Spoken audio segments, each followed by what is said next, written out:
સમસ્ત ગુજરાતની જનતા વતી આ સ્વાગત થઈ રહ્યું છે, ત્યારે આવો આપણે પણ તાળીઓના હર્ષનાદથી સ્વાગત કરીએ.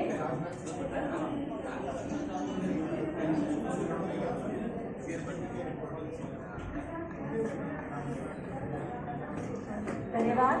અને હવે વિનંતી કરીએ છીએ GCMMF તથા સાબર ડેરીના ચેરમેન શ્રી શામળભાઈ પટેલ, ગુજરાત વિધાનસભાના માનનીય સ્પીકર તથા બનાસ ડેરીના ચેરમેન શ્રી શંકરભાઈ ચૌધરી તથા ગુજરાત વિધાનસભાના માનનીય ઉપાધ્યક્ષ અને પંચમહાલ ડેરીના ચેરમેન શ્રી જેઠાભાઈ રાગેરને કે આપ સૌ પણ માનનીય પ્રધાનમંત્રીશ્રીનું સ્વાગત કરશો.